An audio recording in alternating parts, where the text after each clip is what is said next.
Every child has feared the monster under the bed at some point, but what if that monster was real?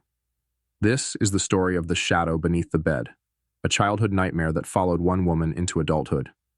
When Emma was a child, she swore there was something under her bed. Every night she would hear scratching sounds and feel a cold breath on her ankles.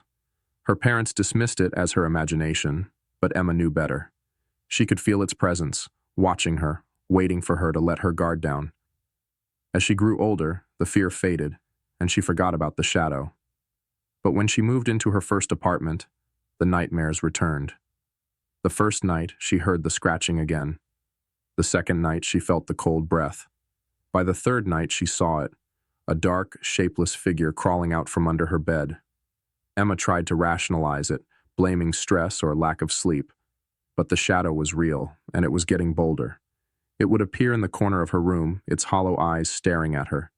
It would whisper her name in a voice that sent chills down her spine. One night, Emma decided to confront the shadow.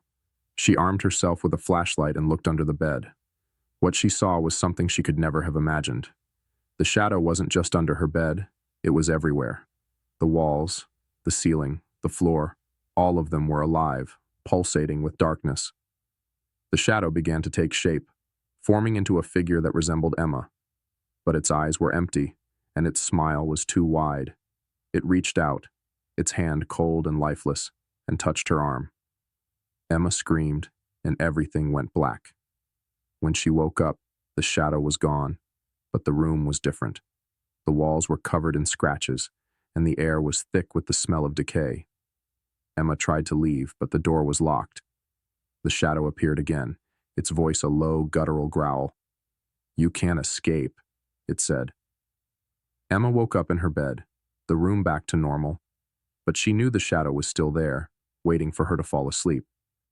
And sometimes, late at night, she can still hear the scratching, feel the cold breath, and see the shadow watching her from the corner of the room.